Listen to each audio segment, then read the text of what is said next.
సుధీర్, ఈ పచ్చని పంట చేలు, పక్షులు, ఈ పిల్ల కాలువలతో ఈ ప్రదేశం ఎంత రమణీయంగా ఉందో.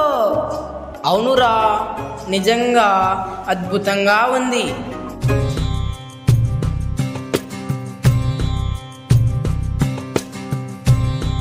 నమస్తే తాతయ్య గారు. ఒరే రాజేష్, ఎప్పుడొచ్చావు? కాలేజీకి సెలవులు ఇచ్చారా? అవును తాతగారు, నేను వచ్చి 2 రోజులైంది. వీడు సుధీరు, మీకు తెలుసు కదా, మన ఊరి అబ్బాయే.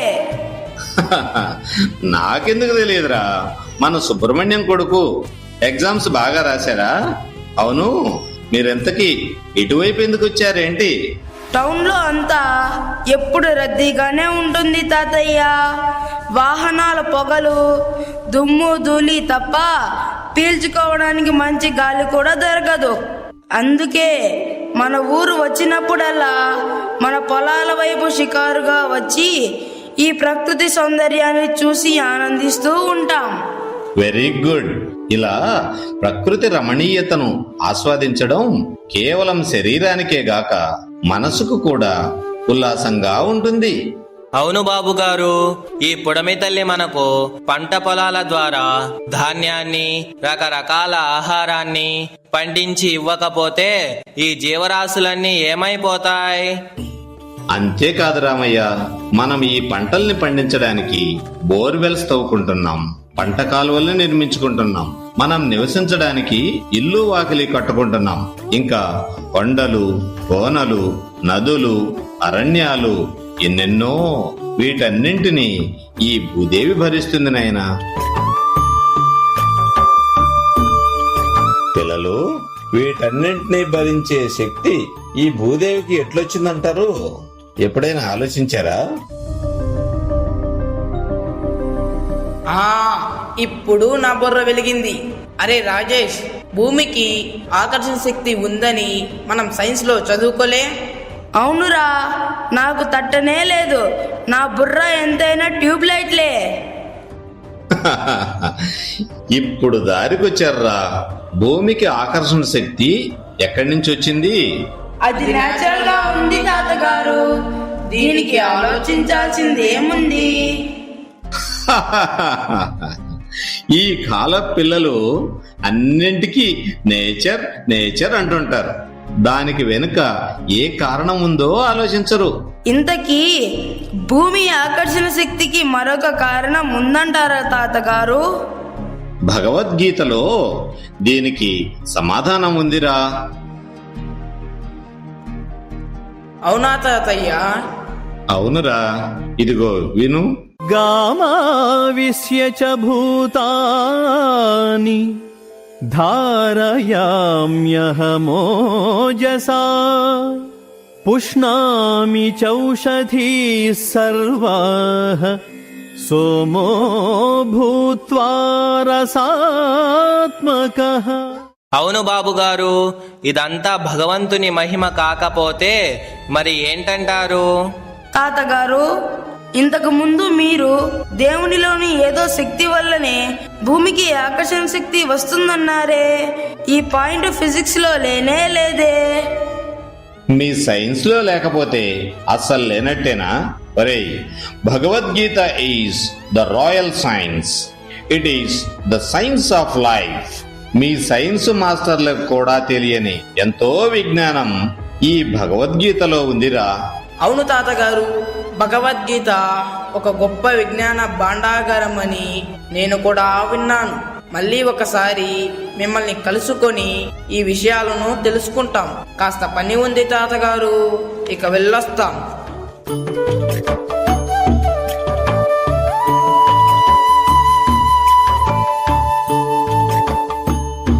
నమస్కారం పరంధామయ్య గారు. నమస్కారం డాక్టర్ గారు. అంతా కుశలమేనా? ఏంటి ఇలా వచ్చారు? వైద్యానికి అవసరమైన కొన్ని మూలికల కోసం ఇటు వచ్చానండి.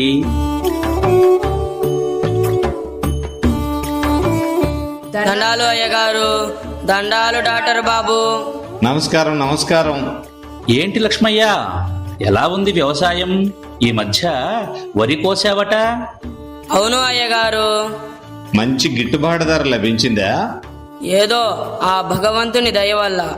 అంజయ్య, నీవు అరటి తోట వేసావని విన్నాను, దిగుబడి బాగుందా? అవును అయ్యగారు, తమ దయ వల్ల ఫలసాయం బాగానే ఉంది. అరటి గెలలను లారీలో తమిళనాడుకు కూడా పంపిస్తున్నాం. రేటు కూడా బాగానే ఉంది. ఈ మధ్య కొత్తగా మార్కెట్లోకి వచ్చిన రసాయనిక ఎరువులు వాడడం వలన పంటలు బాగా పండుతున్నాయి బాబుగారు. చూడండి, మీరు ఉపయోగించే రసాయనిక ఎరువుల వలన పంటలు ఏపుగా పెరగవచ్చు. వాటి వల్ల కంటికి ఇంపుగా, కాయలు పెద్దవిగా కాయవచ్చు. కానీ పండుకు ఉండాల్సిన సహజమైన రుచి, వాసన, పోషకాలు ఉండవురా. మీకు ఆ విషయం తెలియదు. మరైతే అయ్యగారు, పంటకు రుచి, పుష్టి ఎక్కడి నుంచి వస్తాయంటారు? భూమిలో సారము వల్ల మొక్కలు పెరిగినా పంటలకు పుష్టిని ఇచ్చేది చంద్రకిరణాలే. నిజమేనంటారా అయ్యగారు? మాకు ఇంతవరకు ఆ విషయం తెలియదు. చూడండి, మన పూర్వీకుల నుండి మనకొక ఆనవాయితీ ఉంది. వరి నాట్ల కోసం రైతులు పౌర్ణమికి 2 రోజుల ముందు ధాన్యాన్ని మూటగట్టి నీటిలో నానబెడతారు. తరువాత ఆ ధాన్యపు మొలకలను పౌర్ణమి రోజు రాత్రి తీసి ఆరుబయట పెడతారు. అవునవును, మా తాతల నాటి కాలంలో ఇట్టాగే చేసేవారు. అలా ఎందుకు చేస్తారంటే, ఆ పరమాత్మ చంద్రుడిలో రసస్వరూపుడై పంటలకు పుష్టిని, సారాన్ని ప్రసాదిస్తున్నాడు.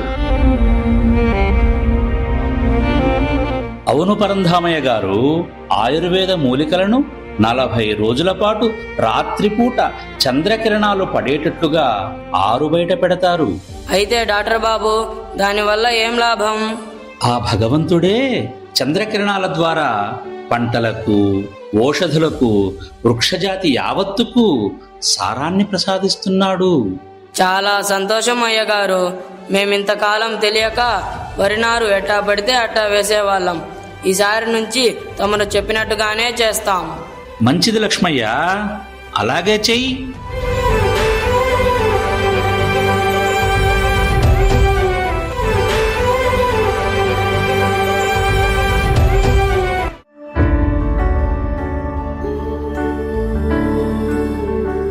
నమస్కారం డాక్టర్ గారు. నమస్కారం. రండి రండి. ఏమిటి, పసిబిడ్డను తీసుకొచ్చారు? ఏమైంది? డాక్టర్ గారు, వీడు నా 2వ బిడ్డ. మీరే కాపాడాలి వీణ్ణి. ఏమ్మా, ఏమైంది ఇంతకీ? అసలు సమస్య ఏమిటి? సార్, పుట్టిన కొద్ది రోజుల్లోనే బాబుకి కామెర్లు వచ్చాయి సార్. డాక్టర్లు ఇంగ్లీష్ వైద్యంలో అన్ని ప్రయత్నాలు చేశారు సార్, కానీ ప్రయోజనం ఏమీ పెద్దగా కనిపించలేదు సార్. హాస్పిటల్లో చేర్పించాము. బోలెడ్ డబ్బు కూడా ఖర్చు అయ్యింది, కానీ ఏం ప్రయోజనం లేకుండా పోయింది. అందుకే మీ దగ్గరకు వచ్చాము సార్. రామకృష్ణ గారు, మెడికల్ రిపోర్ట్స్ తెచ్చారా? తెచ్చాం సార్. ఇదిగో చూడండి సార్.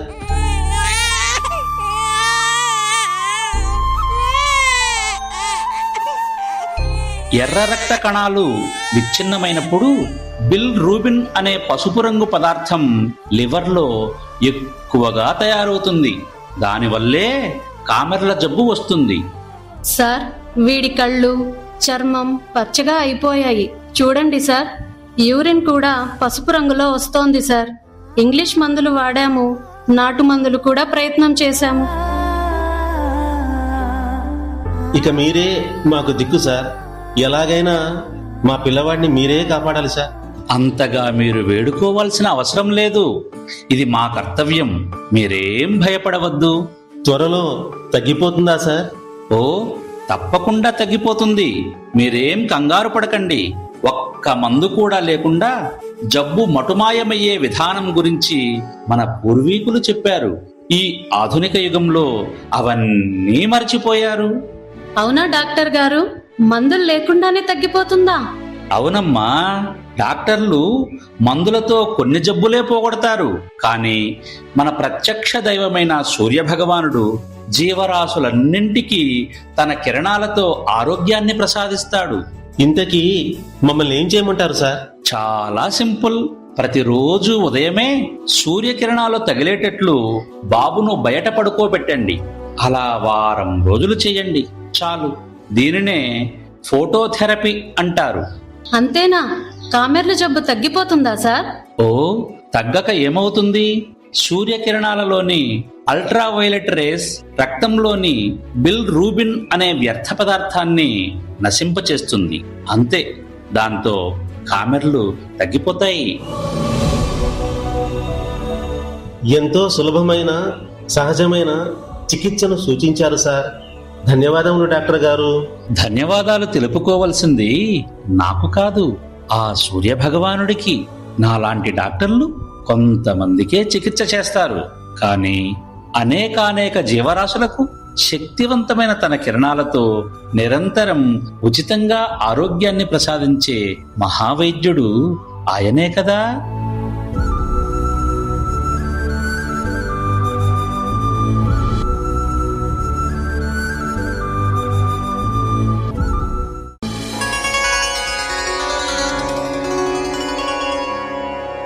सूर्य नमस्कार।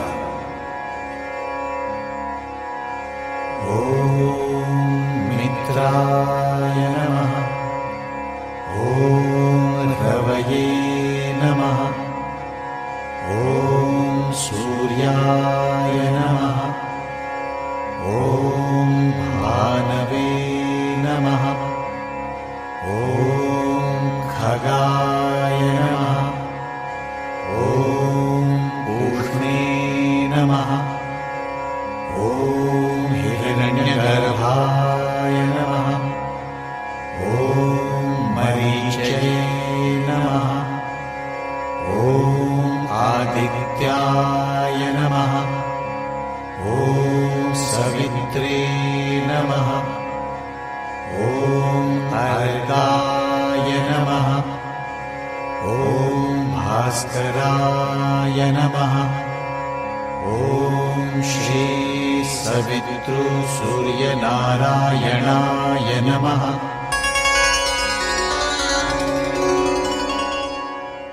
మాస్టారు, మా నాన్న ప్రతిరోజు పొద్దున్నే సూర్యుడికి దండం పెడుతూ ఏవేవో మంత్రాలు చదువుతూ ఉంటాడు. ఎందుకు అలా చేస్తాడో నాకు అర్థం కావట్లేదు. మాస్టారు, నాకు కూడా ఒక సందేహం ఉంది. ప్రతిరోజు యోగా క్లాసులో సూర్య నమస్కారాలు చేస్తున్నాం కదా, ఇది కేవలం శారీరకమైన వ్యాయామమేనా, లేదా దీంట్లో ఏదైనా విశిష్టత ఉందంటారా? సూర్య నమస్కారాలను కేవలం భౌతిక వ్యాయామంగా పరిగణించకూడదు. సూర్య భగవానుడు సమస్త లోకానికి ప్రత్యక్ష దైవం.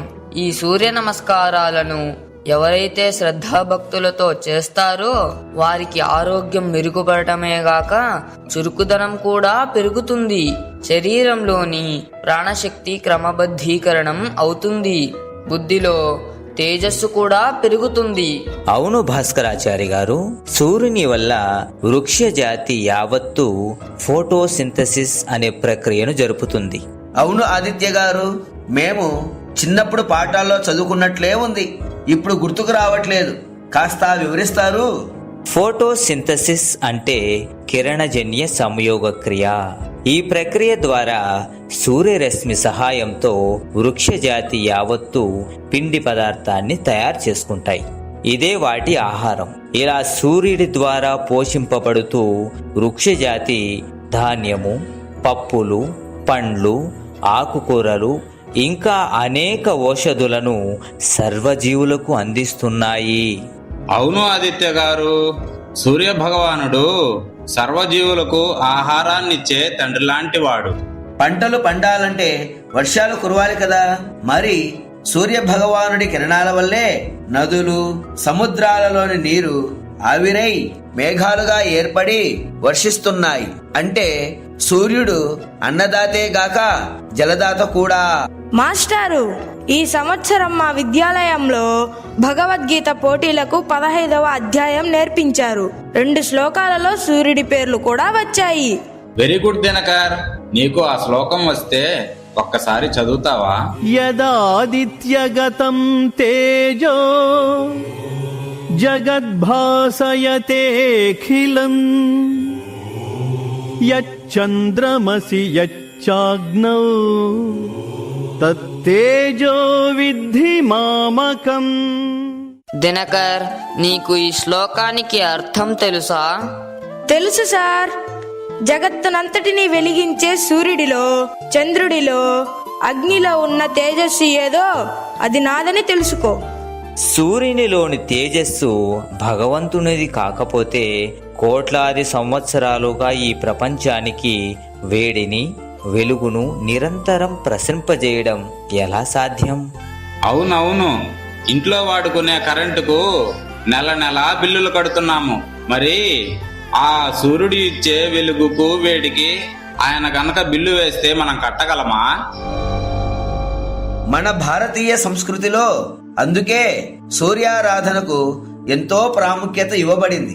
హిందువుల పర్వదినాలైన మకర సంక్రాంతి, రథసప్తమి రోజుల్లో సూర్య భగవానుడిని అందరూ ఆరాధిస్తారు. అంతేకాదు సోమయాజులు గారు, మనం రోజు చేసే సంధ్యావందనంలో జపించే గాయత్రి మంత్రం ద్వారా ఉపాసించేది సూర్యమండలాన్ని అధిష్ఠించి ఉన్న సవితృదేవతనే కదా. పంచపాండవులు అరణ్యవాసం చేస్తున్నప్పుడు ధర్మరాజుల వారు సూర్యుడిని ప్రార్థించగా ఆయన అక్షయపాత్రను ప్రసాదించినట్లు మహాభారతంలో ఉంది కదా. ఆ అక్షయపాత్ర ద్వారానే ధర్మరాజు అరణ్యవాసంలో కూడా రోజు వేలాది మంది బ్రాహ్మణులకు అన్నదానం చేసేవారట. సప్తాశ్వరథమారూఢం ప్రచండం కశ్యపాత్మజం శ్వేతపద్మధరం దేవం తం సూర్యం ప్రణమామ్యహం. ఎప్పుడో మహాభారత కాలంలోనే కాదు, ఈ ఆధునిక యుగంలో కూడా సోలార్ ఎనర్జీ ద్వారా solar heaters, solar cookers, solar wind mills, solar batteries ఇవన్నీ తయారు చేసుకుని మనం ఎంతో ప్రయోజనాన్ని పొందుతున్నాం కదా.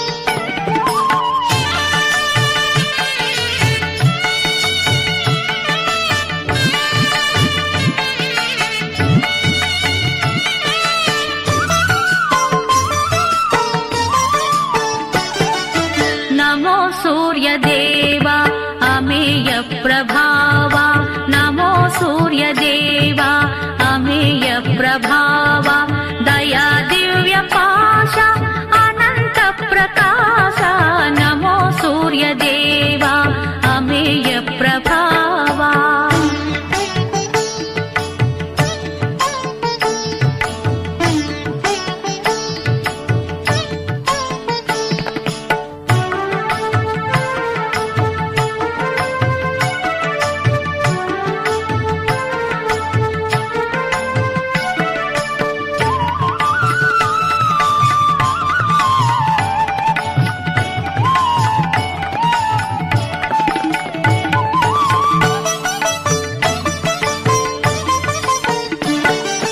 విశ్వాలయ నిలయ వినత లోక పాలక, ఉషాకాంత నీరాకతో పులకించును దేవా.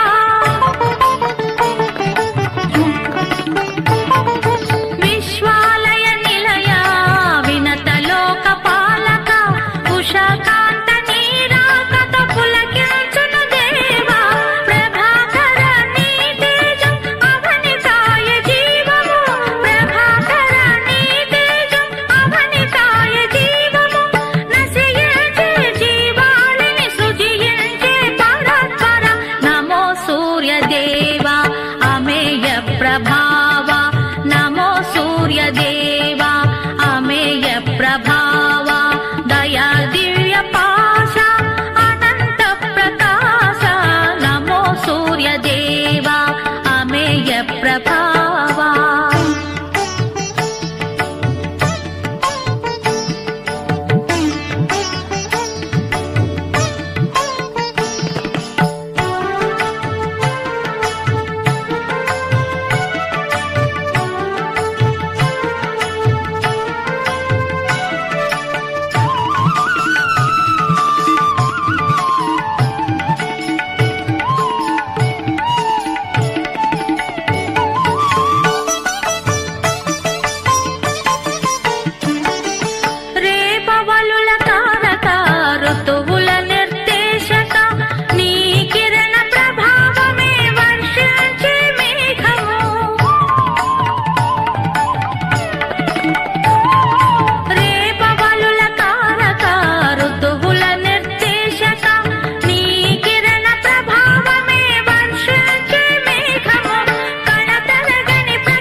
భావా